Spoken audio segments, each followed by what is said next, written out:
que más o menos estamos ya. Bueno, buenos días. Yo soy Francisco Cuadrado, trabajo en Valdecilla, aquí en Santander, aquí cerquita, y en la unidad de traumatología. Quería aprovechar también para agradecer a los organizadores del curso, en especial a Unai, que se puso en contacto con nosotros, que pensó en nuestro hospital para que viniéramos aquí a aprender con vosotros de estas fracturas que no son tan actuales como otras, pero que sí que seguimos discutiendo sobre ellas y es un placer aprender aquí. Bueno, yo os vengo a hablar de una cosa que sé que no a todo el mundo le convence. No sé si os convenceré yo, pero bueno, yo lo voy a intentar. Y es el infix, que en las fracturas del anillo pélvico. Bueno, esto que voy a decir ahora lo han dicho antes muy bien mis compañeros en las dos charlas de antes. Para empezar, decir que son las lesiones del anillo pélvico, aunque representa un porcentaje bajo en el total de las fracturas, en los politraumatizados representan hasta el 20%. Son fracturas que aumentan la mortalidad y la morbilidad de los pacientes politraumatizados y siempre hay que sospecharlas y siempre hay que buscarlas porque son una fuente de inestabilización hemodinámica muy importante y que debemos de identificar. Hay dos formas de tratamiento, también como dijo antes Pedro, que son de tratamiento de las fracturas del anillo pélvico, que son la resucitación como tal, el día que llega el paciente a la guardia, que es donde se le pasa realmente mal, con la cincha, con los fijadores externos y con dispositivos similares, y la cirugía definitiva que haremos pues, en la inmensa mayoría de las veces de una forma diferida. También son fracturas, a menudo, que generan mucha discusión, que se discuten en la sesión, porque tienen varios patrones que debemos identificar y que debemos de tomar una serie de decisiones de cómo las tratamos y en qué orden.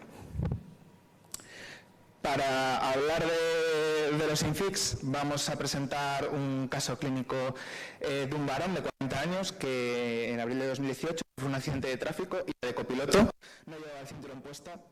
Y como antecedentes personales era un fumador muy severo con una obesidad mórbida, portador de un balón gástrico, aunque no tomaba ninguna medicación habitualmente.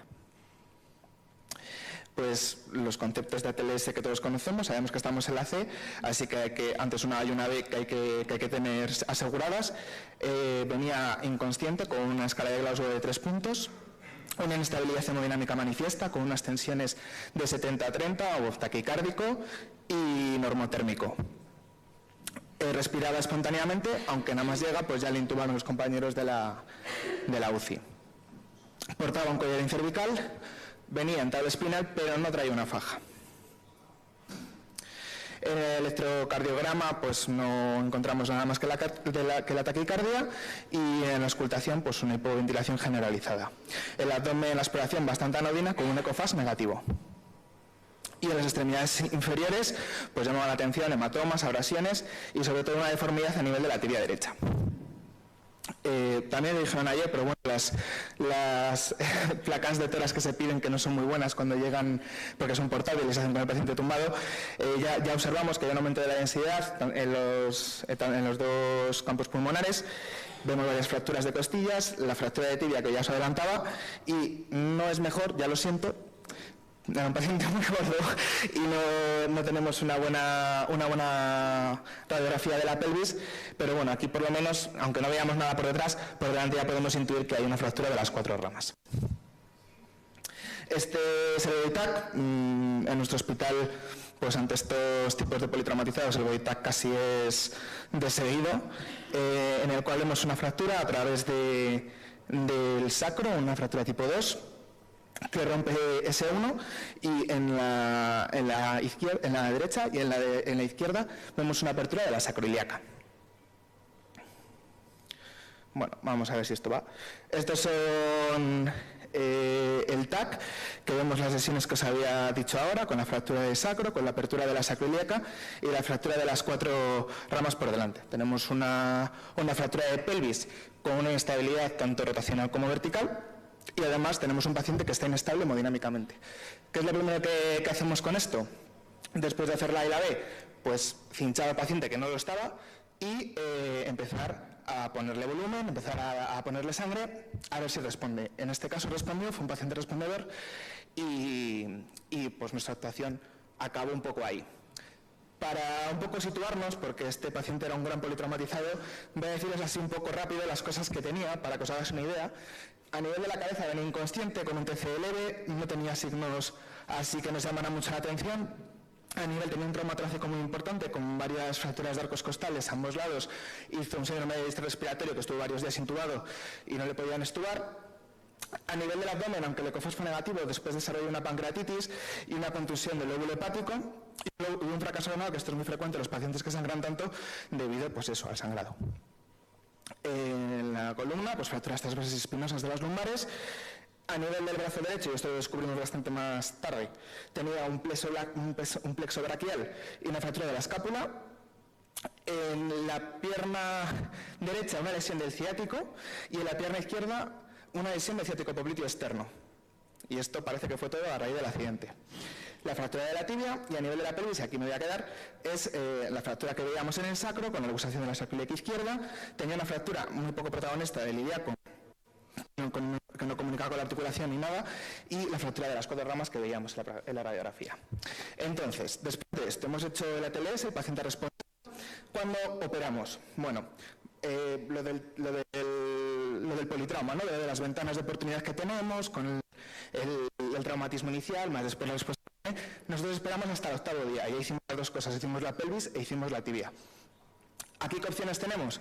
Bueno, parece que por detrás no hay mucha discusión, vamos a hacer una reducción cerrada y una fijación con tornillos, y por delante aquí es donde tenemos el objeto de esta charla. Podemos, y esto se hacía hace años, poner un fijador externo de manera definitiva,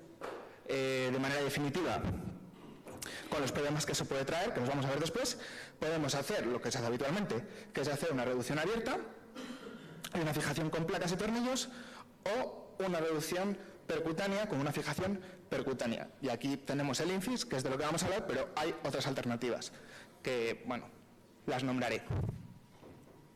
Con respecto a la cirugía abierta, ¿qué ventajas tiene la cirugía abierta? Primero, que no tenemos el riesgo, en principio, de lesionar el nervio femerocutáneo, que este es la complicación más frecuente y más temida a la hora de poner un INFIX. Segundo, que es una construcción mucho más rígida, mucho más estable que la reducción con un fijador. Tercero, que vamos a ver una reducción directa. Cuando tenemos una apertura muy amplia de la sínfisis, cuando tenemos una lesión a nivel de la sínfisis, la reducción cerrada no es fácil y muchas veces no es perfecta, y eso nos va a condicionar también para la reducción de la parte posterior. Y también la ventaja es que no tenemos que hacer una segunda cirugía para retirarlo. Inconvenientes, y esto se dice aquí, pero se puede decir cuando comparamos cualquier tipo de fijación percutánea versus abierta, que tenemos una mayor agresión de las partes blandas. Aquí estamos hablando de los músculos de la pared abdominal y demás. Tardamos más tiempo en hacerlo, sangra más, tenemos además, como hemos tenido toda esa lesión de partes blandas, un mayor tiempo de recuperación, y se ha demostrado también que están más tiempo en el hospital. Bueno. Con respecto al fijador externo, que esto yo por lo menos en mi hospital ya no se hacía hace años, pues es más rápido que el INFIX. No tenemos riesgo de compresión de estructuras vasculares, y luego vais a ver por qué digo esto, y los inconvenientes, pues sobre todo relacionados con el trayecto de los pines, que se pueden infectar, están mucho tiempo puestos, con lo cual, bueno, pues si no se hace un correcto cuidado y el paciente no es cuidadoso, pues se pueden infectar. Tienen todavía menos rigidez que el INFIX porque está más lejos del hueso, y además es muy incómodo para el paciente, no se le puede dar la vuelta, para movilizarlo es más complicado y demás. Forma de estabilización percutánea, bueno, pues con placas percutáneas, que a mí esto me parece alucinante, esta placa como la han conseguido poner así, según ellos no han pillado nada. Después, los tornillos percutáneos. Estos tornillos están muy de moda, hay mucha gente que los pone, pero no es más sencillo ponerlos, te radias bastante, por lo menos si no tienes experiencia, y además cuando tienes un paciente muy obeso, conseguir el ángulo de ataque para pillar toda la rama y demás, yo lo veo complicado, que se hace y se hace hoy en día en muchos sitios, pero que es difícil, ¿vale? Por lo menos más que el INFIX. Otras formas de fijación interna con un fijador, como puede ser esto, que se agarra a las palas. Estos chicos lo que hacían era ponerlo en la pala ilíaca, de esta forma huían del nervio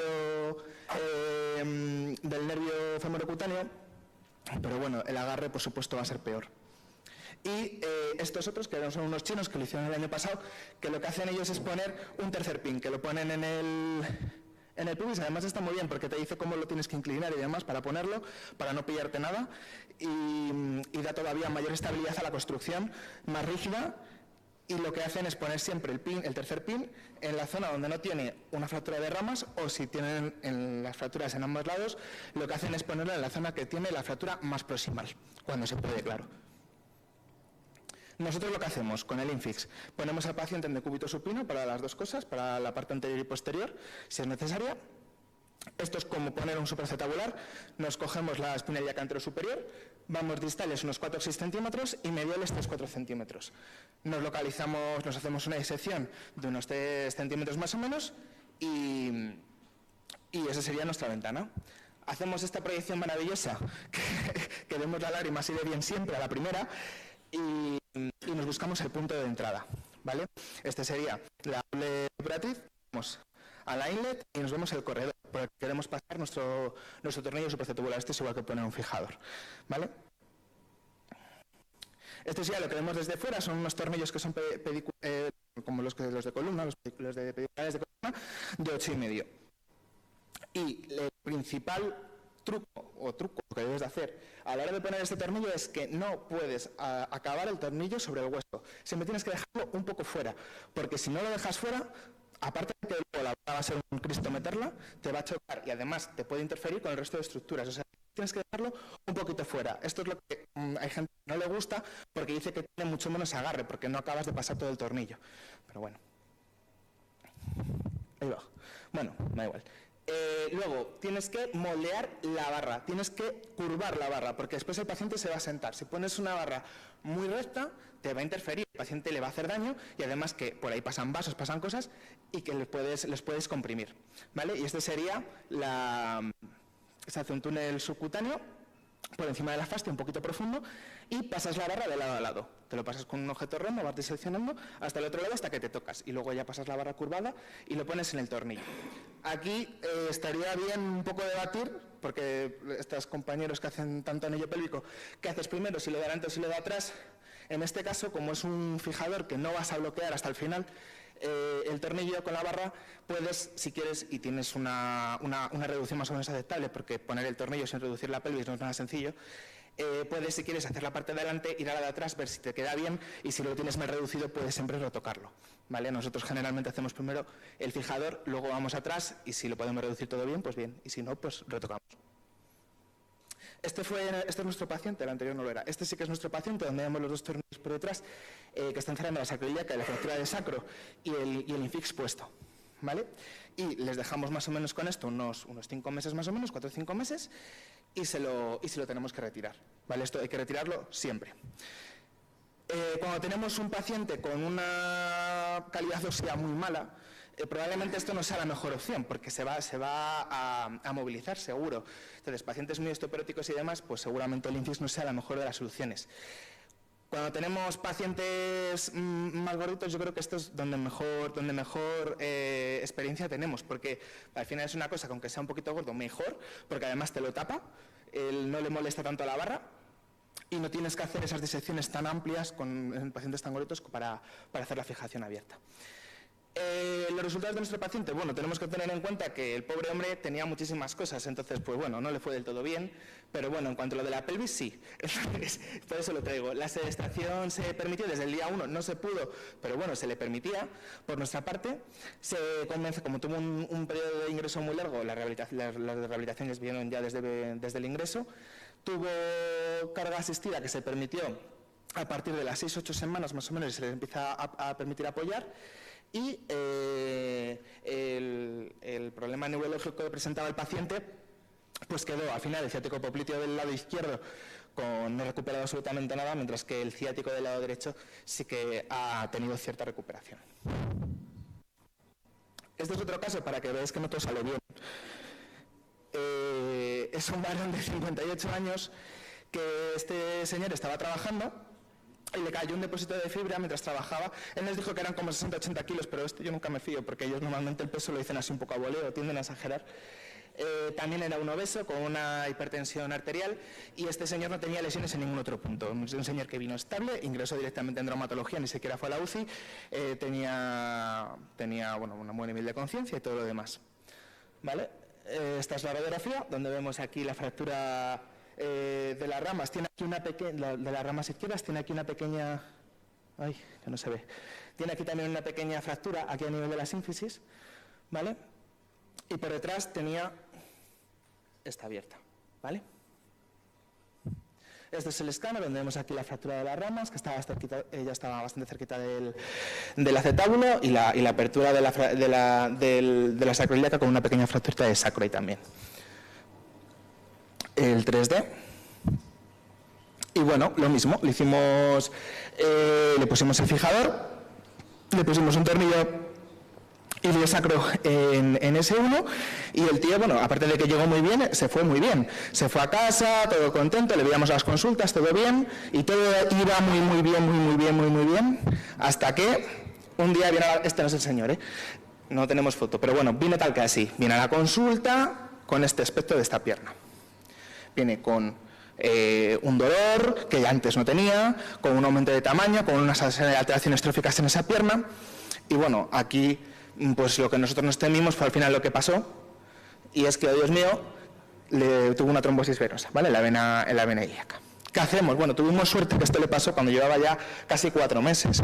Entonces, cuando le quitamos, obviamente hay que quitarlo porque lo que está pasando es que la barra va a estar comprimiendo la vena, hay que quitarle el fijador, y no le hicimos nada más porque la verdad que la pelvis estaba bastante estable, la fractura estaba consolidada casi, y no le hicimos nada más, ¿vale? Y luego al final, pues ahora ya lleva casi 2 años, está bien, camina, bueno, ha vuelto a la actividad que tenía previamente, estuvo anticoagulado durante unos meses hasta que se disolvió el trombo, y ahora mismo ya está hasta sin anticoagulante. Sí. La inicial. Ah, espera.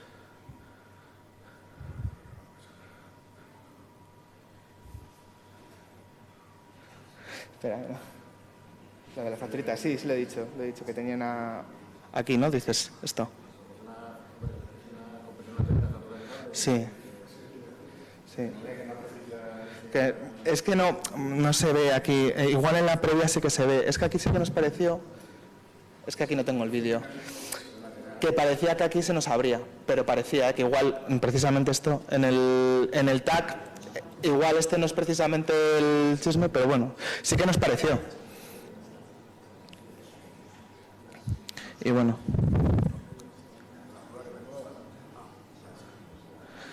Esto es lo que os quería presentar, esto se presentó este año en la SECOT, y bueno, un poco lo que llevábamos hasta cuando mandamos el Astra hace ya un año, llevábamos 6, ahora creo que llevamos 9, tampoco tenemos una serie muy grande, y los resultados, bueno, aquí va a sonar todo muy mal, y con esto no os voy a convencer, pero sí que hay un porcentaje bastante alto de complicaciones. 2 de ellas fueron por lesiones del fémur cutáneo transitorias, que ahora mismo están bien en el caso de la trombosis, y luego también tuvimos un caso de una persona que yo creo que no estaba bien indicado, que era una persona bastante mayor, que tuvo un desmontaje. Gracias a Dios también tuvo un desmontaje bastante tardío, y al final no hubo que hacer ningún otro gesto más que quitarlo, pero bueno, porque lo sepáis, con esto igual nos convenzco.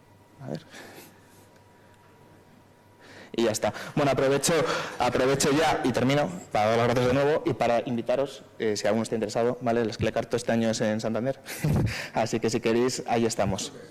La castellano-leonesa, cántabro-riojana, pero bueno, puede venir cualquiera.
de Cruces, de aquí al lado.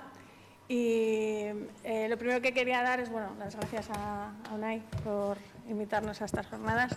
Es verdad que no hay tanta gente que haga estas fracturas, no hay tantas fracturas, sufrimos mucho y bueno, la oportunidad de conocernos, de ponernos cara y de poder tener contacto, pues es muy importante y seguro que ganamos un poquito todos.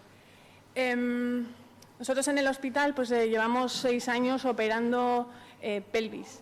Hasta entonces se operaba algún caso un poquito especial, pero no había una tradición quirúrgica. El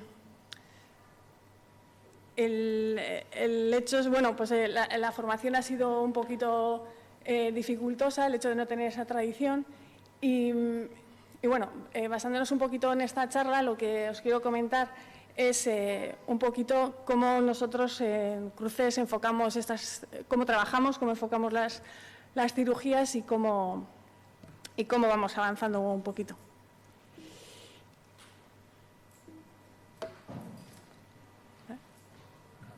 Bueno, voy así a mano. Se lo ha bloqueado de mano. Vale. Cuando empezamos, lo primero que queremos hacer es operar. Lo primero que te dicen es que lo primero que tienes que hacer es estudiar. Esto lo hacemos bien. El segundo paso, el segundo paso sería ver cirugías. Como os he dicho, pues no tenemos tradición, no había tradición en el hospital y tampoco he tenido la fortuna de poder salir a rotar fuera y aprender de gente que lo hace, con lo cual esto regular, tirando a muy mal. Entonces, lo que nos ha obligado es a estudiar más todavía. El tercer paso pues, sería poder ayudar a gente que ya hace este tipo de cirugías. Por lo que os decía, pues esto también tirando fatal. Y bueno, pues ya todo avanza y ya no solo leemos libros, artículos y de todo, sino que ya, pues yo muchas veces les digo a los resis que yo soy youtuber porque he probado las cirugías viendo vídeos y los pacientes no lo saben, pero es así. El cuarto paso sería que gente con experiencia te ayude. Lo ideal sería, lo que a mí me gustaría es que hubiera pues, varios cirujanos, 2 o con 2 yo me conformo, que hiciéramos pelvis y que siempre estuviéramos juntos en este tipo de cirugías. Son cirugías muy largas y viene bien a veces cuando tu cerebro empieza a flaquear, pues que alguien un poquito más fresco pues, te ayude y esas manos que saben por dónde vas pues te ayuden. En esto, la verdad, pues no tengo un equipo fijo que me ayude, pero soy muy afortunada y los que me ayudan pues están a tope conmigo. Y el quinto punto ya por fin sería hacer. Yo me siento muy identificada con la presentación de Unai de ayer de Indiana Jones. Yo el ejemplo que he puesto pues es un poquito este. No soy muy taurina, pero realmente es que me siento muy así. Viene el toro y ahí estoy yo. Como os he dicho, llevamos 6 años operando. En el hospital solemos tener alrededor de 10-12 casos al año. Y eso, pues claro, con estos antecedentes tan horribles, pues la evolución es hacia arriba siempre, imposible bajar. Nuestros objetivos van cambiando. El primer año haciendo pelvis, mi objetivo era que no muriera nadie, ni el paciente ni yo. Luego ya, pues bueno, fui relajando un poquito ese objetivo y mi objetivo era que el paciente saliera un poquito mejor que como entró, sin grandes pretensiones. Y bueno, pues evidentemente pues el objetivo es ir mejorando y dejando las cosas lo mejor posible, que a veces, bueno, muchas veces o algunas no lo conseguimos. Yo os voy a hablar de las fracturas tipo Crescent, que el doctor Cano, que las ha nombrado, las ha explicado 1000 veces mejor que yo. Realmente podías presentar otros casos, que en estos años incluso algunos hemos hecho muy bien, pero esto me parecía más interesante porque al menos a mí me iba a aportar un poquito más. Voy a presentar 2 casos clínicos con unas conclusiones. Bueno, no entro mucho en definirlo porque ya se ha hecho. La lesión posterior del Crescent pues es una fractura luxación, hay un componente de luxación y un componente de ilíaco que está siempre unido al sacro. En la parte anterior del anillo pues suele haber o una fractura de ramas o una diástasis de pubis o una fractura acetabular. No suele haber mucho desplazamiento vertical porque con frecuencia los ligamentos sacroespinosos y sacrotuberosos suelen estar íntegros. Y bueno, esa es la clasificación que ya se ha comentado varias veces según el grado de luxación sacroiliaca. Bueno, es la misma imagen, la tipo 1 cuando es un fragmento de luxación pequeño, la tipo 2 cuando es hasta 2/3 de articulación y la tipo 3 cuando prácticamente es una luxación sacroiliaca. Bueno, como ha comentado el doctor Cano antes, pues para él hay muchas opciones de tratamiento, yo me reduzco bastante más. Si es una tipo 1, si la luxación es muy pequeña, el fragmento ilíaco normalmente suele ser grande, pues abordaje lateral, o sea, ventana lateral inguinal para colocar placas. Si es una tipo 2, el fragmento ilíaco suele ser más pequeñito y se llega mucho mejor desde posterior. Y si es una tipo 3, pues se trata como una luxación con tornillos. Y estos son los casos. Bueno, uno se ve mucho más desplazado que otro. Los dos llegaron como con 15 días de diferencia en diciembre. Uno se ve más desplazado, evidentemente, pero bueno, si empiezas a analizar las lesiones, pues parecen parecidas. Hay una luxación sacroiliaca y posterior una fractura de luxación y en anterior una diástasis. Siempre nos calentamos, yo creo que lo estamos más en general, pero hablando de fracturas de pelvis pensamos en hueso. Yo incido mucho en la importancia de los ligamentos. Marcan inestabilidad, marcan indicación quirúrgica y muchas veces, como en este también, abordaje. Siempre hay que mirar mucho las radiografías, los escáneres y pensar que para que el hueso esté así, cómo tienen que estar los ligamentos. Este primer caso, bueno, soy un varón de 40 años, sin antecedentes de interés, que ingresa por una caída de parapente, aquí también a excursiones. Lo valora politrauma, nosotros lo valora siempre anestesia según entran.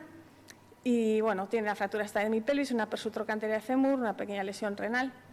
En el TAC anterior, pues lo que comentamos, a diástasis de pubis, una luxación sacroiliaca pequeña y una fractura del ilíaco.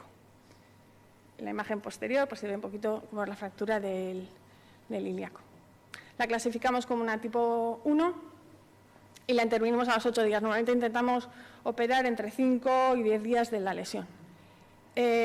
Como comentó también ayer el doctor Cano, nosotros también premoldeamos, desde hace un par de años, premoldeamos placas con modelos. Tenemos en innovación, el servicio de innovación del Hospital de Cruces, pues tienen como 4 impresoras y en 2 o 3 días nos tienen preparado el modelo. Entonces, con el escáner y el modelo, pues yo marco un poquito con referencias anatómicas, mando un poquito la fractura.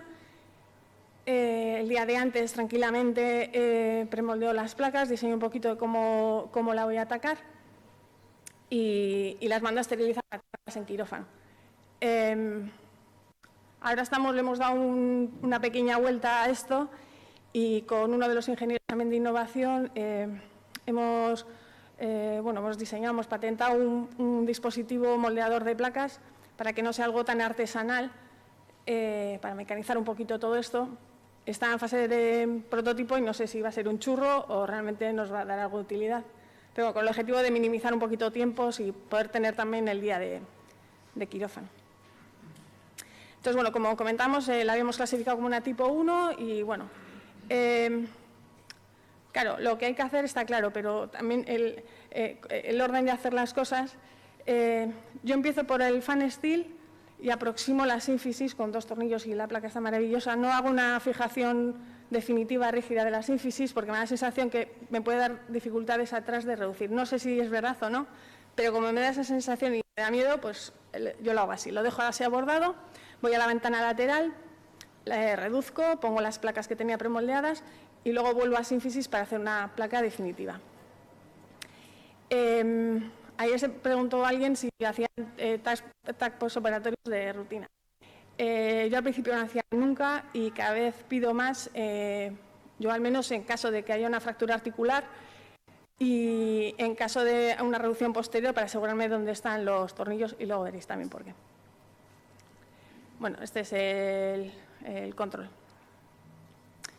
El segundo caso es el que estaba más desplazado, es un varón de 29 años, trastorno psiquiátrico, obesidad de 120 kilos, pero parecían 240. Tenía una cirugía previa abdominal. Ingresa por precipitación, pues habría perdido el atleti o algo, y precipitado, múltiple patología que nos retrasó un poquito de la cirugía. El TAC anterior, lo que habíamos visto, igual, diástasis de pubis, una luxación sacroiliaca ya mayor, casi el 50%, con fractura de ilíaco. Aquí se ve que el fragmento de ilíaco que se ha pegado al sacro es más pequeño, muy posterior, con lo que le clasificamos como una tipo 2. Según lo que había comentado antes, en este caso pues se dice que el abordaje más cómodo es, o lo que yo utilizo, vamos, un abordaje abierto, sería posterior. Lo mismo, lo operamos a los 12 días, igual nos dan el modelo, hago un poquito el diseño de lo que voy a hacer.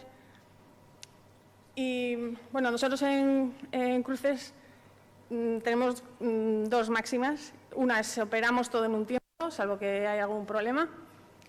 Y la otra intentamos, eso seguro que es en todos los sitios, pues intentar no darle la vuelta 20 veces. En este caso, con lo que yo hago, que primero se aproximo la sínfisis y luego tendría que ir por detrás y luego volver por delante, pues era demasiado cambio. Entonces pensamos en hacerlo en decúbito lateral. Como siempre en estos casos, pues antes de la cirugía siempre hay alguien, viene un traumatólogo y siempre te dice que no vas a llegar. Entonces andamos con un poco de tensión de a ver si vamos a poder o no, y la verdad es que fue muy cómodo y pudimos ver bien y reducir muy bien. Hicimos lo mismo, fuimos delante, aproximé, fui detrás, puse las placas y luego volví por delante y le puse una doble placa. En este caso le puse dos, pues porque por la obesidad, no me fiaba al ser un psiquiátrico que fuera a cargar o no. Bueno, me dio un poco de miedo.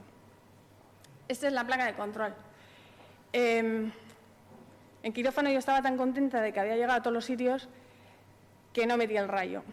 Y cuando vi la placa de control, pues ya se me erizó un poco el pelo y me lo confirmó el radiólogo con una bonita flecha en azul, por si acaso, y tenía un tornillo totalmente metido en S2. La parte buena es que el paciente estaba asintomático, no tenía ninguna clínica neurológica, ni de esfínteres, ni nada. Y entonces yo decidí dejarle. No sé si otros hubieran... Sí, pero bueno, ahí bien metido. Pero en esa posición no es seguro que esté en S2. No, pero es seguro, seguro. Sí, sí. O sea, aquí igual no se ve. No.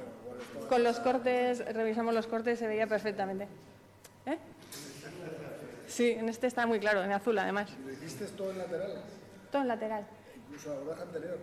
Sí, lo que hice fue en lateral total aproximar, porque aproximar te da. Luego hice el abordaje posterior y luego le había puesto como un pequeño saquete. Le quité el saquete, con lo cual cayó un poquito. Sí. El problema es si lo hubieras querido por el iliosacro. En lateral no es fácil. ¿No? No habías pensado, no tenías planeado. No, mi plan era este sin meterlo en S2, pero el plan era este. Y bueno, pues eso, no hicimos la placa y al final decidimos no intervenir porque estaba asintomático. Para finalizar como conclusiones, pues es importante ver y estudiar bien la fractura, ver mucho los escáneres, las placas si tenéis y pensar mucho en los ligamentos, que son muy importantes. Este premoldeado de placas, pues la verdad es que reduce mucho el tiempo quirúrgico, sobre todo en placas largas o accesos reducidos. Mejora también mucho la calidad de vida, no sé si del paciente, pero del cirujano un montón. Y yo la verdad es que estoy encantada. Estoy acostumbrada a operar siempre las pelvis o en supino o en prono. Y bueno, en este caso, pues el abordaje lateral, pues vi que tenía un buen acceso y que permitía hacer esto.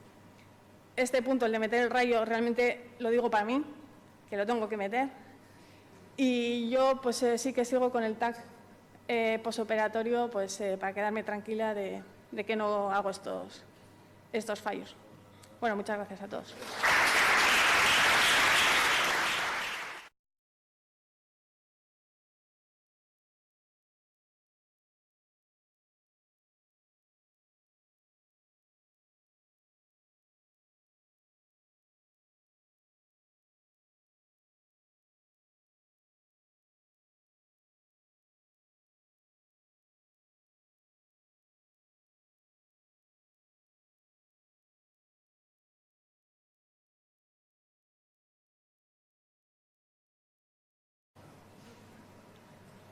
tal? Buenos días. También quiero agradecer a UNAI la oportunidad que nos da de poder compartir nuestras experiencias, nuestros problemas, ¿verdad? Me identifico también con vosotros, aunque yo soy bastante mayor que vosotros, ya llevo unos añitos. Afortunadamente yo vengo de una tradición, en Pamplona pues teníamos una unidad de trauma y se hacía un poquito de pelvis, sobre todo hacíamos abordajes posteriores, hacíamos anillo. Claro, yo he vivido un poco la transición a estos últimos años, que ha cambiado mucho con los abordajes de estopa, yo creo, con las nuevas placas. Hay que agradecer a estos señores que están aquí, que han formado muchos traumatólogos en toda España la unidad en pelvis, y yo creo que se ha avanzado mucho estos años. Ha habido un cambio estos últimos 10 años. Y también tengo la suerte de tener a Pedro La Santa y a Jaime, que me ayudan mucho, ¿no? Y que compartimos también, que compartidas las penas son mejores, ¿verdad? Y, bueno, yo quiero traer, pero lo de menos son dos casos, es un poco compartir un poco nuestras experiencias. Yo creo que cuando estamos en hospitales pequeños, ¿no?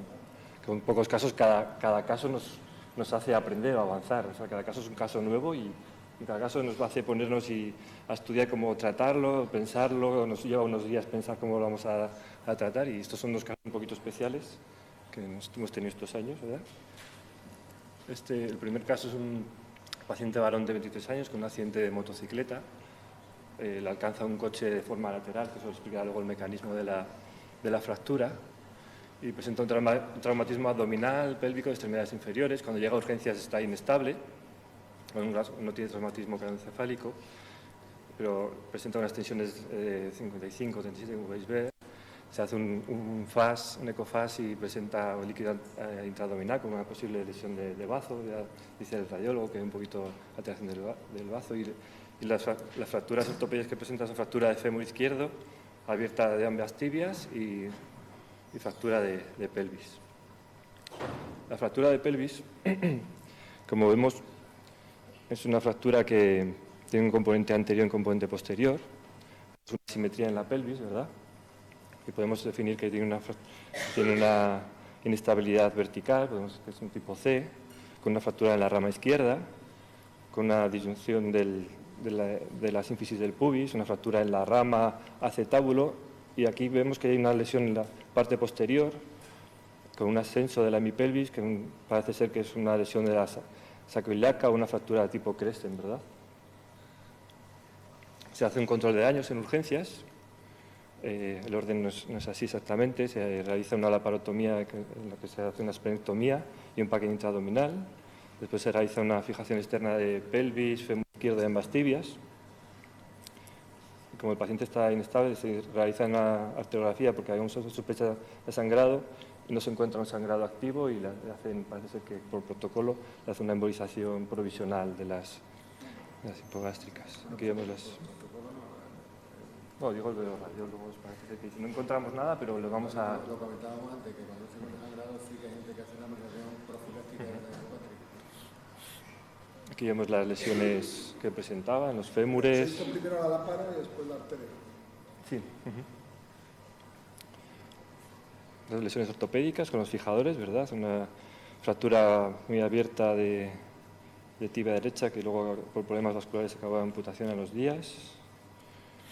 Aquí vemos cómo se colocó el fijador externo en urgencias, con unos pines en cresta.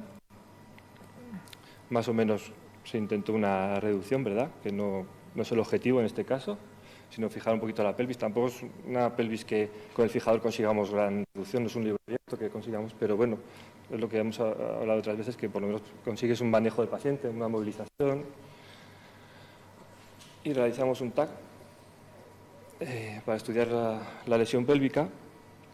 Aquí vemos los cortes del acetábulo, parece que para estudiar la fractura que veíamos en la radiografía, parecía que tiene una pala alta izquierda, pero aquí en el escáner se manifiesta más como una fractura transversa. Lo podemos ver con un componente anterior y un poquito fractura posterior, ¿verdad? Y sobre todo lo que llama la atención es la fractura tipo Crescent con luxación anterior.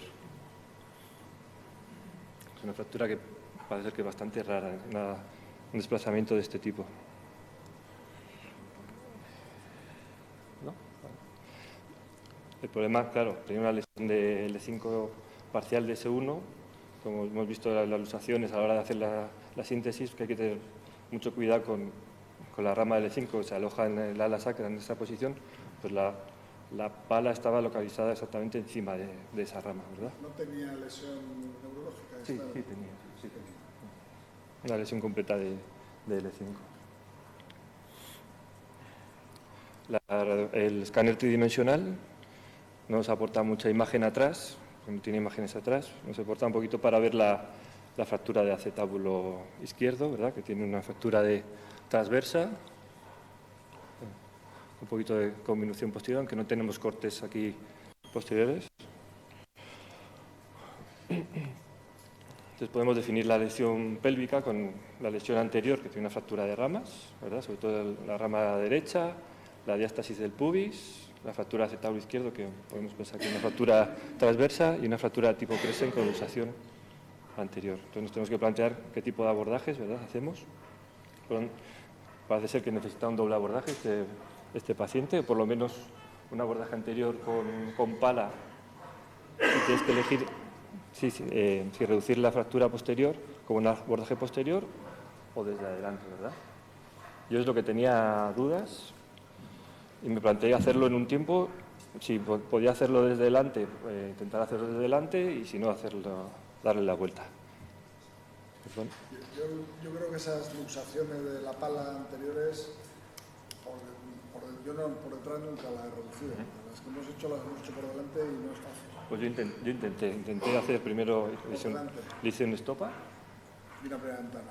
Con una primera ventana intenté reducir, puse primero el tornillo a la rama, e intenté reducir un poquito o limpiar la zona del acetábulo para intentar reducirlo. No se reducía prácticamente.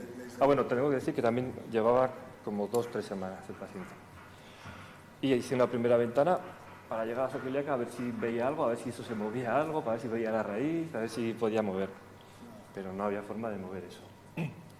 Entonces, sin hacer síntesis del acetábulo, le di la vuelta y hice un abordaje posterior. Y ahí se redujo con cierta complicación, porque sí, al estarlas hacia adelante, hubo que meter ahí unos Homan para traerlo hacia adelante, con un poco de miedo, porque con 3 semanas está todo pegado, no sabes que está pegado adelante. Pero, ¿Perdón? No te entiendo. No lo había fijado, intenté fijarlo, pero no se reducía. Como no conseguía una buena reducción del acetábulo, le di la vuelta. Le di la vuelta y lo fijé atrás, conseguí una reducción anatómica, porque era la pala dentro de la dificultad de la reducción, porque estaba hacia adelante. ¿Metiste una palanca dentro de la fractura? Sí, eso es, y lo saqué para atrás. ¿Dentro de la articulación? Estaba así, pues esto está adelante, pues metí una palanca con Homan y lo pude sacar después de ¿Eso no lo mucha intentaste manipulación. por delante? Intenté a ver si se movía así con Porque la sacroiliaca, palancar. por delante, metes la palanca La verdad es que no lo conseguí. Esa es la duda que tenía, que una lesión un poco frecuente no... Sí, no. Cuesta muchísimo. Y una vez reducido atrás, la reducción adelante es mucho más sencilla. Había pensado por una placa suprapectínea, pero puse una placa larga. También tenía una lesión como tenía una lesión del pubis, pues pasé al otro lado y llegamos hasta la cocina del otro lado. Entre las 2 ventanas. Eso es. Sí, siempre es la duda, a mí me queda la duda de cuando vas por detrás, cuando vas por delante, qué puedes hacer, ¿verdad? Intenté, y lo que hablaba Nerea también, el hecho de fijar adelante te puede condicionar atrás o al revés, siempre que tienes que estar pensando las dos cosas, ¿verdad? No hay ningún elemento de osteosíntesis fijando la sacroiliaca. Pues eso he pensado cuando no creo que haya ningún tornillo que entre, yo creo que no. No hay, tornillos sacroiliacos no hay intención de... Porque tenía un buen fragmento para fijarlo con placas y yo creo que no necesitaba. Estaba muy hecha estabilidad con 3 placas, las placas, no. O sea, le diste la vuelta donde ¿no? Hice arriba, delante, arriba. limpieza un poquito, intento le di la vuelta, hice por detrás y luego volví adelante.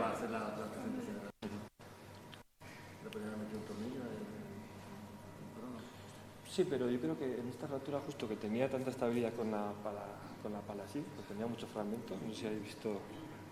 Sí, o sea, que te quedaste tranquilo con la fractura posterior, ¿no? Que yo creo que sujetaba, toda la parte posterior es muy grande, yo creo que no sé, que el tornillo igual no les aporta mucho. Ahí, ¿no?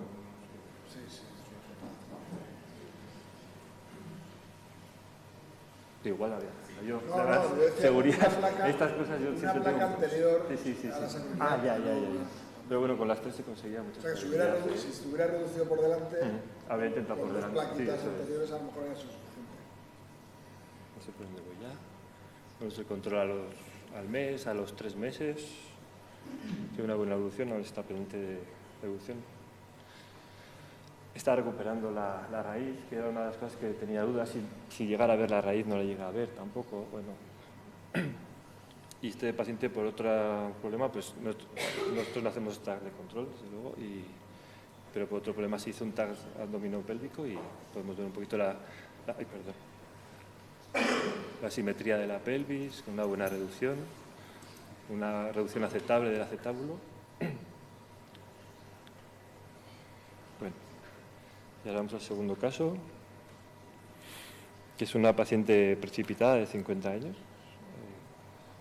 Un intento autolítico, presentaba traumatismo craneal, está así, con un Glasgow de 5 a la llegada, una paciente inestable, también con fractura de fémur de ambos tobillos.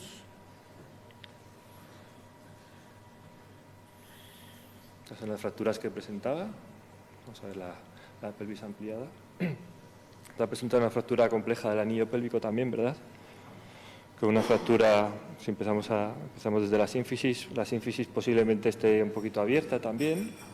Si vamos hacia la derecha vemos también una fractura de acetábulo, que parece una fractura transversa en este caso, era por el techo, ¿verdad? Vemos que hay unas lesiones posteriores, sobre todo vemos que la sacroiliaca ahora está asimétrico, la sacroiliaca está como ascendida, ¿verdad? Vemos que posiblemente hay una lesión en el sacro, definida ahora, y posiblemente hay una lesión de esta rama también.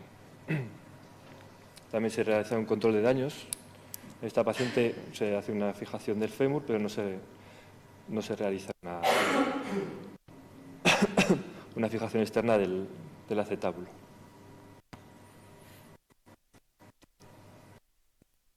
Dimensional, que ya nos define bien la lesión, una lesión compleja posterior y una lesión anterior. La lesión anterior consiste en una lesión de la rama derecha también, una fractura de acetábulo, que a mí me cuesta definirla entre una transversa alta o una fractura de 2 columnas. Es una T, ¿no? Una T también, sí, Pues con el una trazo que tiene, baja... con el trazo que tiene, ¿verdad? Tiene ahí una... También me llama mucho la atención esta fractura que tenga tanta convicción posterior, ¿verdad? Es una T con pared posterior. Parece. Esta paciente... Muy mala.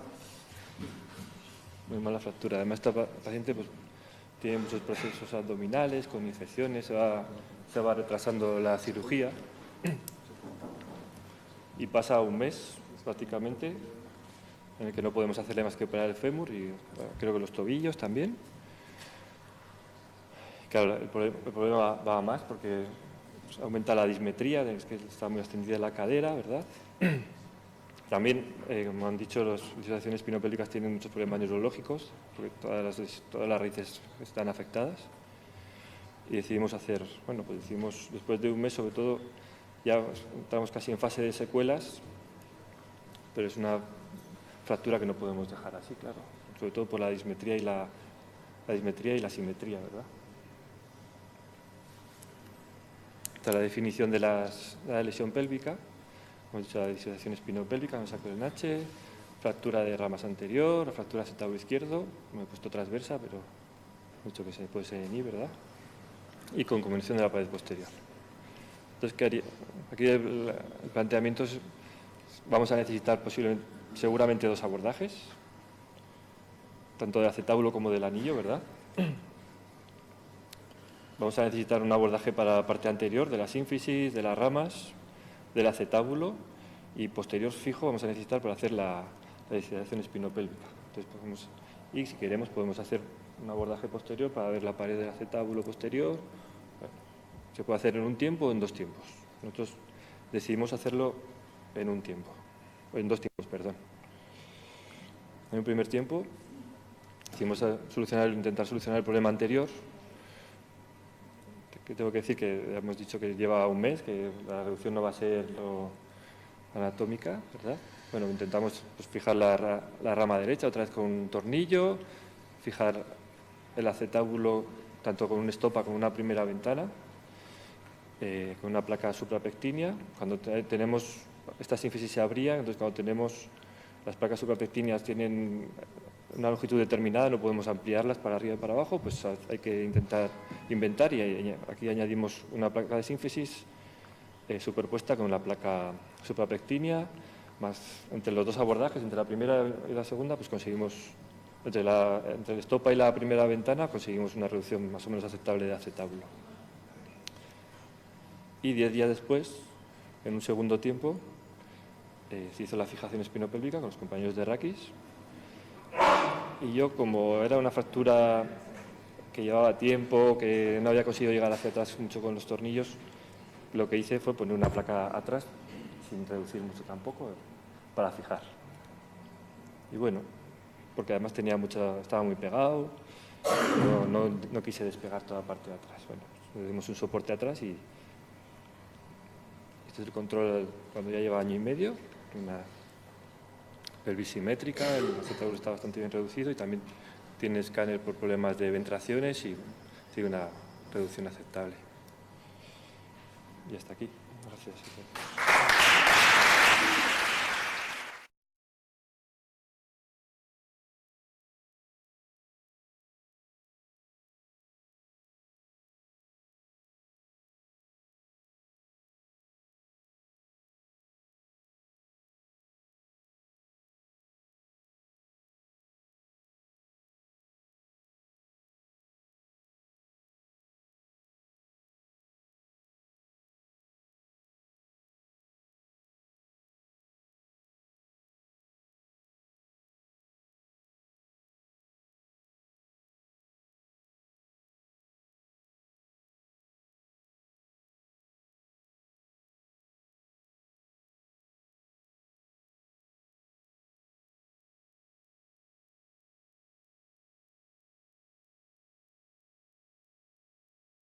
Roberto Monjil, vengo aquí del Hospital de Basurto, estoy en la unidad de columna y bueno, yo tengo la mala suerte de padecer, no le puedo agradecer a Unai ser su compañero y que él tenga tanta ilusión por la pelvis, porque al final tira que le ayudemos y nos hace que nos descentremos de la columna y nos metamos un poquito en la pelvis, pero bueno, siempre un poquito de lado. Y en ese sentido quiero un poquito hablar de las experiencias que hemos tenido en el manejo de las fracturas inestables del sacro, a propósito de dos casos. Uno muy antiguo, que es el primero que yo recuerdo haber hecho de forma autónoma, y el último, pues uno que hemos hecho que lo tenemos todavía ingresado y que es muy reciente. El primer caso se trata de una mujer de 17 años que ingresa en el servicio de urgencias después de precipitarse desde un tercer piso en el 2013. Tenía un problema psiquiátrico importante con un trastorno disocial, con abuso de alcohol, cannabis y otras drogas. Se le hizo un protocolo politrauma en el que teníamos estas radiografías iniciales, estaba hemodinámicamente estable y a nivel neurológico presentaba una disfunción vesical con una anestesia perineal y una disminución del esfínter anal. Aquí ver que las radiografías anteroposterior, pues aquí. La radiografía anteroposterior es poco llamativa, no llama mucho la atención. Hay que tener en cuenta datos indirectos porque la lateral ya sí que se ve que hay una lesión, una alteración en la continuidad de las corticales del sacro, y en la AP sí que se ve lo que ha comentado el doctor Cano, de una inlet paradójica, un poquito la flexión que presenta el promontorio sacro.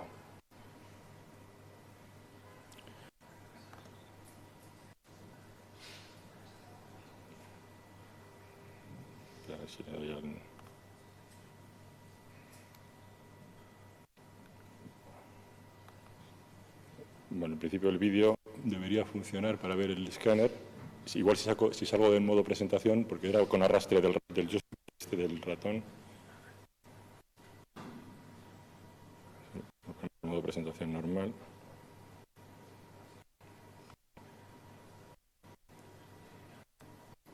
Vale.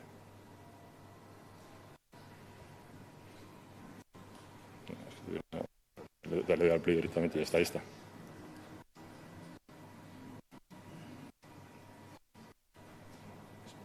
Esa sería la línea de fracturas a nivel de la zona 2 de Denis y la afectación del la anilla anterior, pero muy sutil, que puede pasar también desapercibida.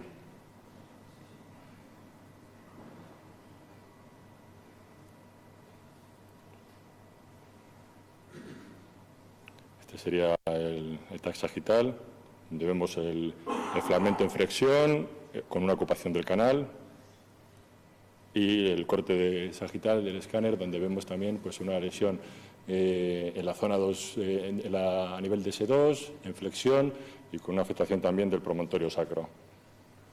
Reconstrucciones.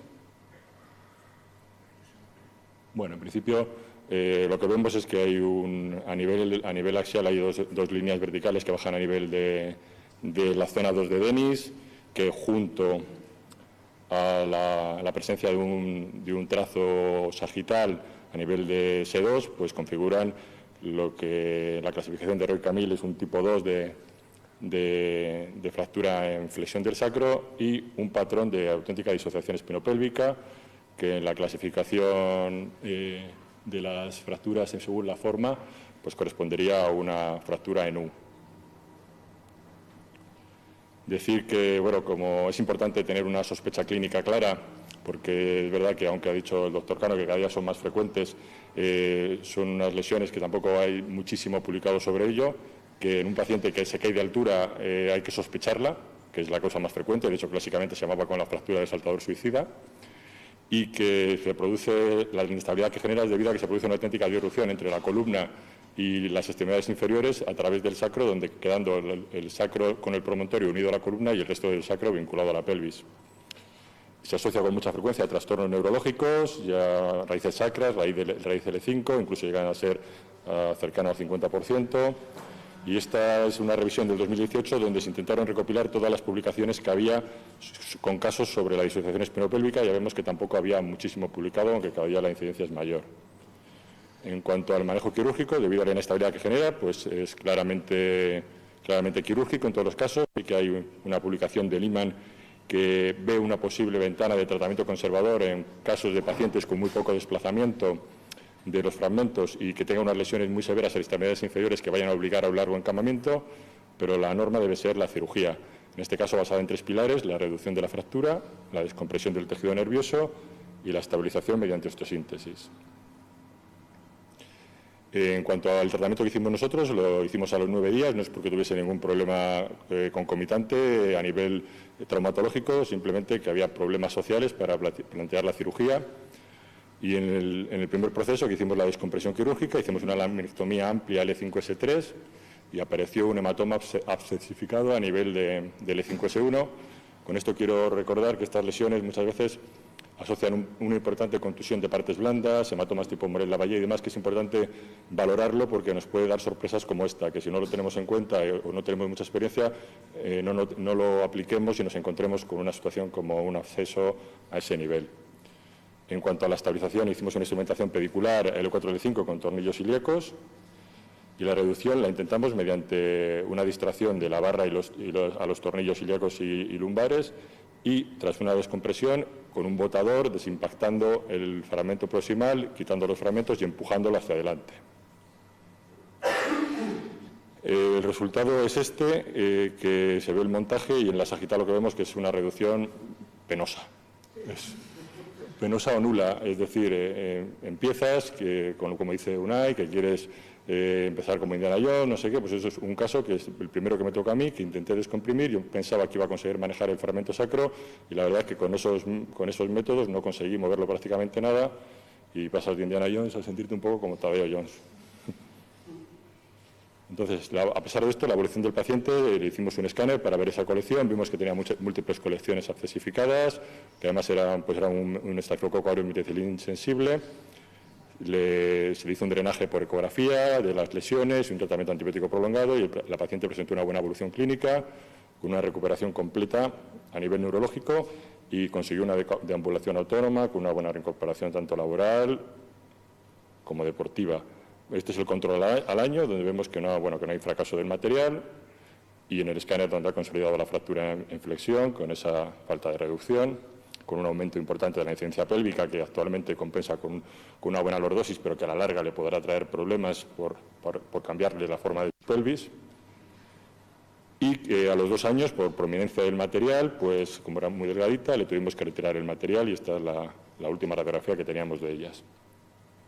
En cuanto a las consideraciones respecto a este tratamiento, bueno, la descompresión del tejido nervioso sigue en controversia, ya que hay publicaciones como la de NORF que ve que hay muchos casos que recuperan de una manera importante o incluso completa sin hacer una descompresión neurológica.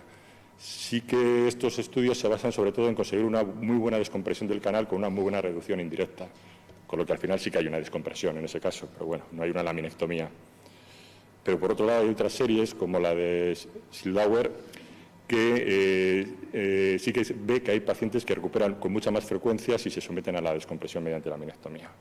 Con lo que nosotros somos partidarios de siempre que tenga una lesión neurológica hacer la laminectomía, salvo que consigamos una muy buena reducción y una amplitud del canal en la zona 3 de Dennis prácticamente anatómica. En cuanto a la reducción de la fractura, hay descritas muchas técnicas, tanto abiertas como cerradas.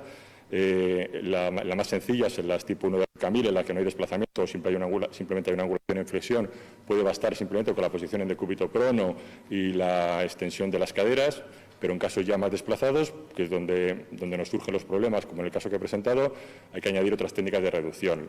Una reducción indirecta mediante una tracción bifemoral transesquelética, que incluso hay autores como Williams que recomiendan hacer una contratracción a nivel craneal con un Mayfield, y luego asociar otras técnicas de reducción directa en la fractura. Podemos manipular los fragmentos mediante las instrumentaciones que hagamos en L5 y los tornillos ilíacos, pero muchas veces no es suficiente y hay que añadir una técnica que es bastante útil, que es manipular el fragmento proximal del sacro con un Sanz puesto en el cuerpo del sacro, separando ahí las raíces S1 y S2, tras hacer una laminectomía y manejar el sacro a modo de joystick. Esto hay que tener una buena calidad ósea porque en pacientes osteoporóticos se afloja bastante fácil. Esta es otra técnica publicada de reducción indirecta, que sería a través de una tracción bifemoral, aparte de asociar una elevación importante de las caderas y aplicar una fuerza en flexión sobre el sacro para reducir las fracturas en flexión.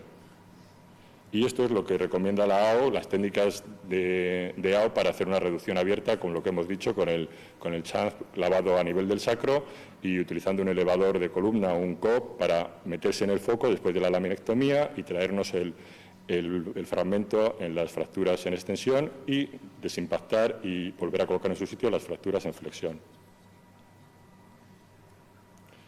En cuanto a estabilización de la fractura, pues también hay múltiples opciones publicadas y no hay consenso.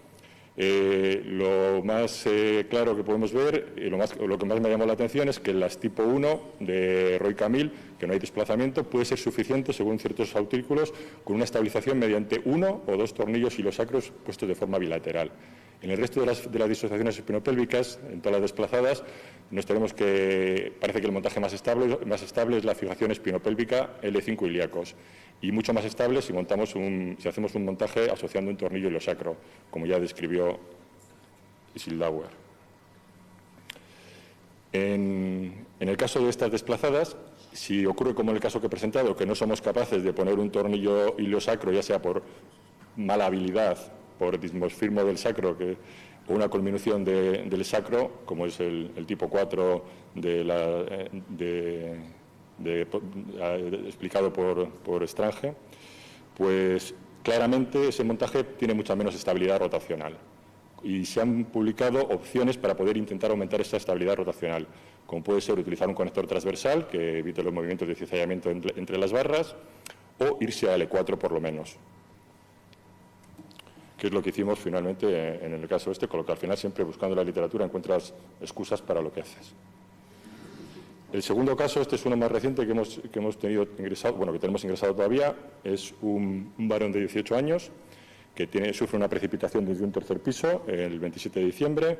Es un politrauma que está la paciente en otro centro y nos lo trasladan después de 13 días por una estancia en reanimación, por un traumatismo torácico, con traumatismo abdominal y con una fractura de fémur y una fractura inestable de pelvis. Esta es la imagen radiográfica donde no se ve gran cosa, pero sí que se intuye una elevación de la hemipelvis que nos hace sospechar una fractura inestable en el plano vertical. Y este sería el taque de reconstrucción, donde tenemos una fractura vertical del sacro por la zona 2 de Dennis, con una inestabilidad vertical, con una apertura de la sínfisis y las lesiones que vemos en en las ramas anteriores, que catalogamos con una fractura TAIL C1-3. En esta otra imagen de reconstrucción que intenta simular una outlet, vemos el importante componente de desviación vertical con una serie de factores de inestabilidad para esta fractura vertical, como es el desplazamiento que presenta, la conminución que presenta en el foco, el hecho de que asocie fracturas de transversas y el hecho de presentar un trazo que vaya lateral a la vértebra L5S1. Como ha dicho el doctor Cano, en la clasificación de Isner, si se lesiona la articulación L5S1, se crea una importante inestabilidad, pero esto también ocurre si el trazo va lateral a la articulación, porque la articulación funciona como un estabilizador que evita el cizallamiento del sacro. Entonces, en este caso, también hay un componente de inestabilidad. La indicación que nosotros consideramos que podría ser la adecuada para este tipo de fracturas sería una osteosíntesis triangular.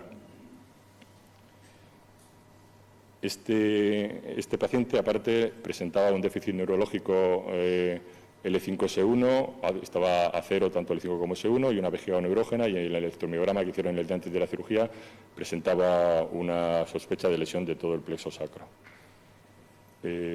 No sé si alguien quiere decir lo que haría en este caso. Sí, yo creo que porque lo que hemos hecho seguro que no es. Más frecuente este escenario que el anterior. El problema es que se habla de fijación espinopélvica. Esto realmente es una inestabilidad vertical. Y yo creo que nosotros, de luego, aquí lo que hacemos es fijación espinopélvica unilateral sobre una fijación triangular, que es el procedimiento del artículo que hemos mostrado, que además se puede hacer percutáneo, que yo creo que es una técnica. El único problema es la reducción. Entonces, lo has comentado antes, nosotros el problema que teníamos al principio es que intentábamos reducirlo con el instrumental de columna, y con eso lo único que hace es aumentar la cifosis, no reduce realmente. Entonces, yo estas fracturas las hago reducirlas cerradas con tracción, con la faja, y cuando consigo una reducción aceptable, que no siempre se consigue, pero si la consigues, te puedes hacer una fijación percutánea. Inicialmente lo hacíamos con los distractores de columna,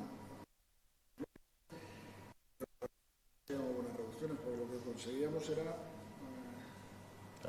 rotar la pelvis. Nosotros hace un tiempo, cuando el saco está muy conminuto, nos vamos por detrás, lo abrimos y en agudo relativo se reduce muy bien. O sea, hay diferentes técnicas de reducción, ¿no?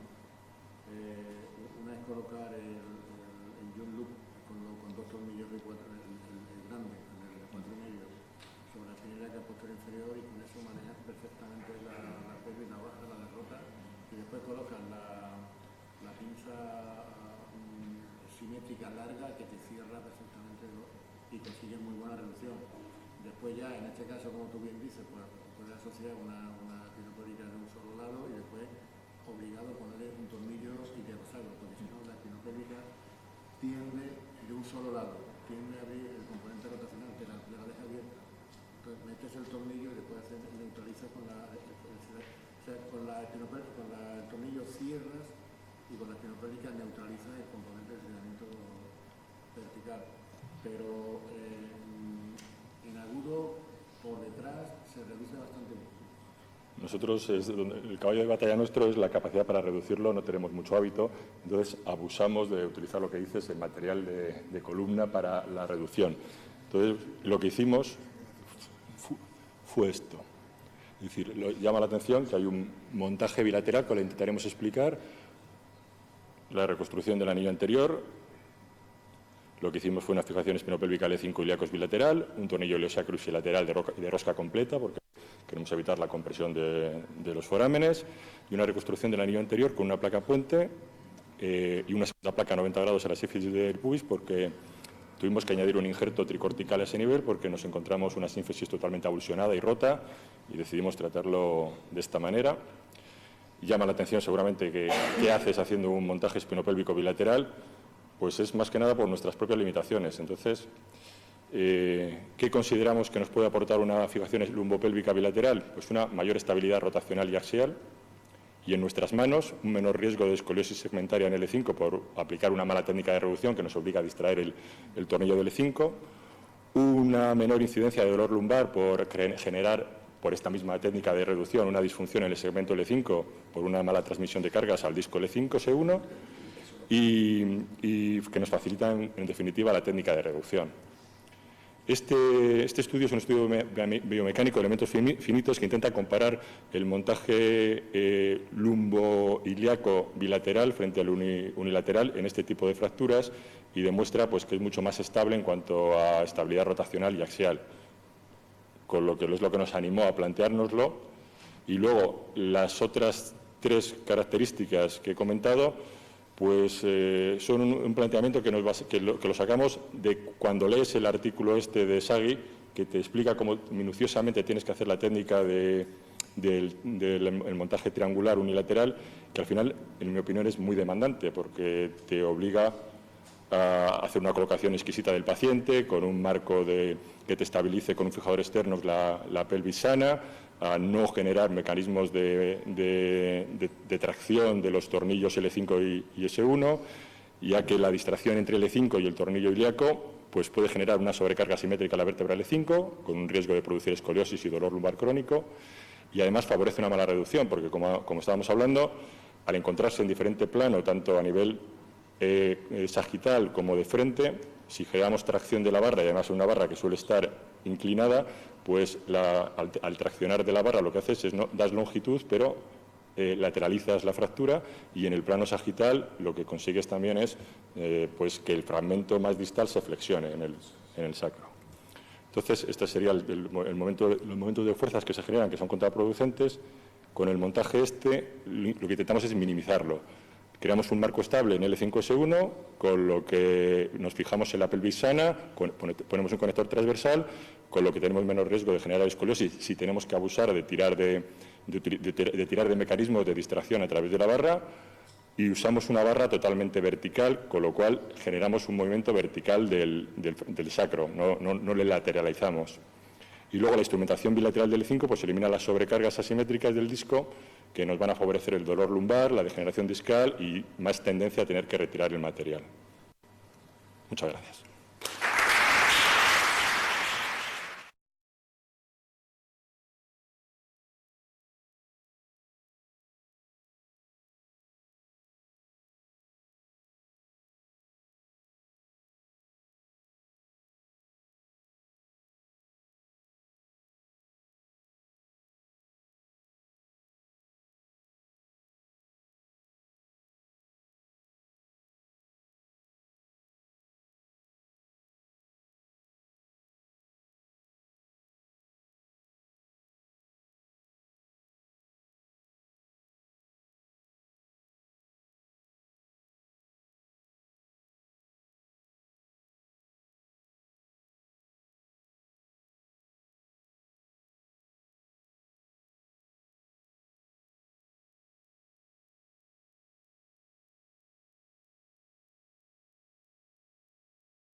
se ve como con mucha luz, ¿no?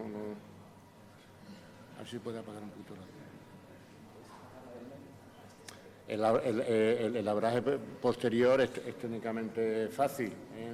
Nosotros lo que hacemos siempre localizamos con el rayo la escotadura porque a veces te confunde, pero después la incisión se hace sobre el reborde de la cresta posterior, te vas hacia las crestas del sacro y lo único que hay que hacer es el flap del glúteo mayor que se inserta en la cresta del sacro y en el ilíaco, lo rebates como un colgajo hacia afuera y llegas hasta la escotadura. Después colocamos por supuesto, se abre la fractura de la fractura del sacro, tú la manipulas y colocamos un clavo de Schwann sobre la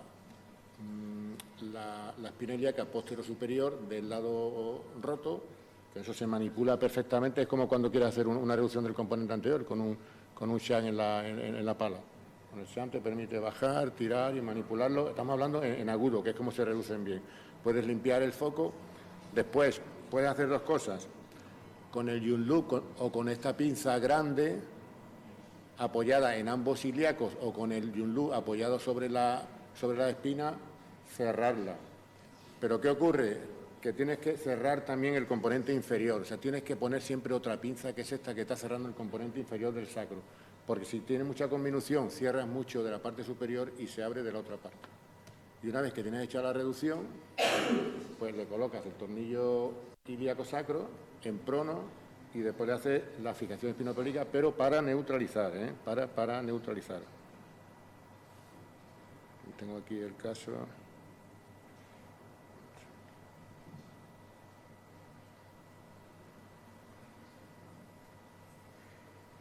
Pero la reducción en agudo no es difícil, ¿eh?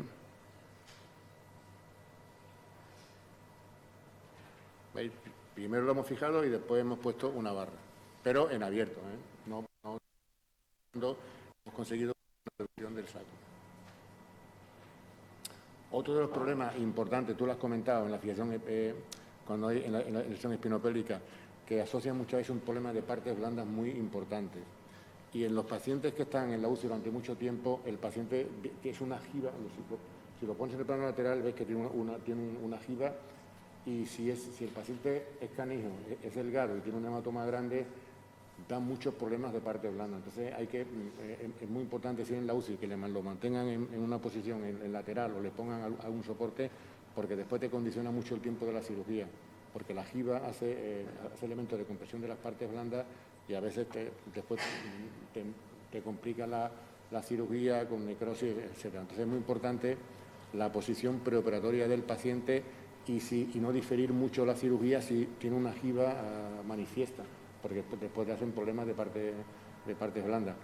Otro de los problemas que tiene esto, que a nosotros nos han mandado algunos enfermos ya operados del raquis por neurocirujanos en otros sitios, es que si a la instrumentación no le asocias un componente de cierre o colocarle un DDT poderoso, un sistema que cierre, te encuentras que la fijación espinopélica, en lugar de triangular, te puede abrir el sacro. O sea, te controla el componente vertical, pero al comprimir lo que te hace es abrir el sacro. Entonces siempre tiene que haber un elemento estabilizador de la fractura del sacro.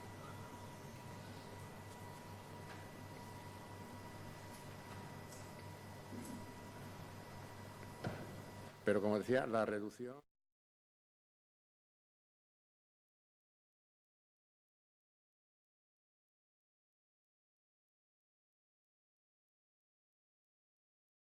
En agudo se abre el foco, se manipula muy bien y se puede... Y inviso, incluso sin tracción, colocando el luchán, lo puedes bajar. Y si hay un residente poderoso que tenga fuerza y tiro de la pierna, pues... Esa tracción también es importante. Claro, pasa que tienes que tener...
Yo voy a presentar un caso de un politraumatizado en el que hicimos una reducción abierta por vía anterior en una luxación sacroiliaca.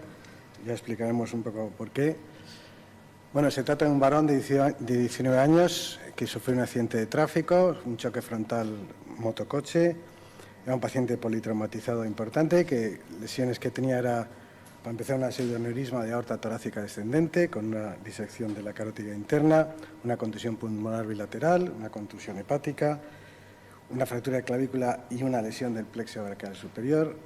En extremidades inferiores tenía una fractura cerrada de fémur, una fractura abierta de tibia, una lesión que vimos después del plexo lumbar superior y una lesión compleja de la rodilla que también diagnosticamos más tarde, con una lesión del CPE que vimos desde el principio. No tenía traumatismos craneoencefálicos.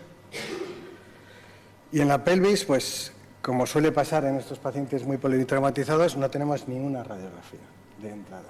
Ni una, ni de tórax, ni de nada. Es decir, se le hizo un body tag según entró y esas son las imágenes que tenemos. Bueno, vemos que tiene las 4 ramas rotas, eso se ve fácil. Vemos que hay una fractura de una transversa del E5, lo cual ya nos hace sospechar que es una fractura inestable, aunque en la articulación sacroiliaca, en esta proyección, que correspondería a una P, no parece ver nada, pero en otras proyecciones pues vemos que hay una luxación de la articulación sacroiliaca, que está hacia atrás y hacia abajo. Entonces, también vemos que la sínfisis del pubis, pues aparte de las ramas, está rota. ¿De acuerdo? Luego estamos ante un traumatismo importante de pelvis. Sería un tipo C, como hemos dicho, parece que es unilateral, que correspondería pues, a un C1 o una fractura precisamente vertical de la clasificación de Young. De urgencias, lo primero que pasó fue los compañeros de vascular le colocaron una válvula, una prótesis aórtica y nosotros hicimos, que estaba de guardia, hice un control de daños colocando un fijador en las dos pelvis y se colocó un fijador en la pelvis, que este no es el fijador que usamos habitualmente, pero bueno, es el que optó, que realmente tampoco ha reducido la pelvis, se dice en una es una AP y la otra está en un componente rotacional, pero lo que hemos comentado durante toda la mañana, que estabilice y por lo menos permite manipular al paciente. Cuando nos planteamos qué hacer con esta fractura, dijimos, bueno, pues lo de atrás hay que fijar seguro y lo de adelante también. Seguramente tendremos que fijar adelante y tendremos que poner tornillos para estabilizar todo el marco. Le operamos al 4.º día, el paciente estaba estable desde el punto de vista hemodinámico, le pusimos un clavo en el fémur retrógrado y por la misma vía un clavo en la tibia, una fractura abierta con pérdida de sustancia, y luego usamos también mesa transparente en decúbito supino, pues dijimos, vimos las proyecciones y ya vimos que en la proyección inlet pues que era una fractura muy inestable que se iba mucho hacia atrás. Entonces empezamos por un abordaje anterior, abordamos la sínfisis del pubis, hicimos pues una reducción temporal con una placa y 2 tornillos, pero vimos que atrás seguía abierta y no había modificado nada y intentando hacer maniobras cerradas era imposible reducir eso. Teníamos al paciente boca arriba, pues hicimos una primera ventana ileoinguinal, llegamos a la articulación, se llega muy fácil. Recordar, y eso lo hemos dicho ya, se ha dicho ya aquí, que la raíz L5 está muy cerca, sobre todo a nivel más distal de la articulación. Se coloca el separador y ahora tenemos. Esta es una vez hecha el abordaje, la diástasis que tenía, y lo primero que hicimos fue pues lo que viene en los libros, eso es, colocamos 2 tornillos a cada lado y con las pinzas y un chanz intentamos modificar, pero a veces no es tan fácil, la verdad es que no lo conseguíamos, no conseguíamos hacer una buena reducción. Entonces optamos por otra maniobra, habíamos puesto la placa anterior, coloqué una aguja de Kirchner que la vi salir por la articulación y con la ayuda de un shank colocamos en su sitio y fijé temporalmente eso. Una vez que estaba más o menos reducida y fijada, colocamos un tornillo, una aguja de Kirchner que iba hacia ese 1 y primero coloqué una placa en la parte anterior que además corrigió un pequeño componente de rotación que tenía y una vez eso colocamos el tornillo. Este es el quirófano, los tornillos puestos que no habíamos conseguido reducir, la aguja de abajo que va hacia adelante, pero solo reducía temporalmente. Luego colocamos el tornillo en las 2 posiciones y este es la placa y el tornillo colocado. Al cuarto día, como complicación, lo que tuvimos es una hemorragia pélvica importante. Yo creo que fue con un Hohmann, un desgarro de una vena ilíaca. Le pusimos un montón de compresas, cerramos, esperamos, pero vimos que eso seguía sangrando. El paciente se empezó a poner mal, llamamos a los compañeros de vascular, que después de casi una hora y pico, consiguieron cohibir la hemorragia y bueno, ya está más bien. Entonces ya me puse a poner el tornillo en la rama y el anestesista me dijo que se acabó. Y entonces paramos. ¿De acuerdo? Entonces, este es el control posoperatorio inmediato, en el que se consigue una más buena reducción, falta reducir la parte de las ramas, reducción más o menos aceptable. A este mes se le hizo un TAC para controlar la prótesis aórtica y se veía que la reducción pues, más o menos estaba bien. A las 3 semanas se le operó de la rodilla, se le hizo una reparación del ligamento cruzado lateral, del ligamento colateral lateral con refuerzo de bíceps, se le vio el CP elongado pero íntegro y luego se reparó el cruzado. Estos son los controles a los 4 meses, donde ya empieza a verse callo en el fémur. Está asintomático, pero no se ve nada de callo y seguramente haya que hacer algo en la tibia. Y el control a los 4 meses de la síntesis, que se ve consolidadas las ramas y el paciente, desde el punto de vista clínico, la pelvis está asintomática y está caminando. El fémur está bien, la tibia también, aunque va a haber que actuar seguramente. Se confirma que tiene una plexopatía neumosaca derecha, con un cuádriceps A2 y tibial anterior y gemelos A0, con una hipoestesia en toda la pierna. En la extremidad inferior izquierda la rodilla es estable, ha recuperado el CP de forma parcial a los 4 meses, con un gemelos A5, pero extensores de los dedos 4-5. Y en la extremidad superior tiene una plexopatía del tronco primario superior, tiene un bíceps, infraespinoso deltoides, bíceps A0, pero ya empieza a tener supinador y ya puede flexionar el codo con la supinación, aunque de tríceps hacia la mano está asintomático. El paciente está pendiente de cirugía del plexo, que le van a hacer en Barcelona. Y como conclusión, creo que la reducción abierta por vía anterior es una opción válida en aquellos casos en que no se consigue una reducción articular, no se consigue una reducción aceptable mediante métodos cerrados. Es una alternativa al abordaje posterior extrapélvico y en muchas publicaciones se ve que quizá tenga menos complicaciones, sobre todo en lo que se refiere a infección, necrosis cutáneas o problemas con la herida. Permite hacer una reducción directa y bajo visión directa de la articulación sacroiliaca. Permite poner osteosíntesis con tornillos o con placas o con las dos, como en este caso, es decir, que está abierta a las dos posibilidades. La posición de cúbito supino permite realizar de forma simultánea el abordaje anterior de la pelvis y además permite cirugía de otras lesiones de extremidades inferiores, como en el caso presente. Está indicado especialmente en pacientes politraumatizados, donde no se desaconseja, quizá en muchos casos, por traumatismos torácicos, que tiene la posición en decúbito prono, es decir, cuando es mejor no ponerles boca abajo, o cuando hay compromiso de partes blandas posteriores, que no se va a poder operar. Y esta técnica creo que confiere suficiente estabilidad como para permitir la consolidación de las lesiones. Muchas gracias.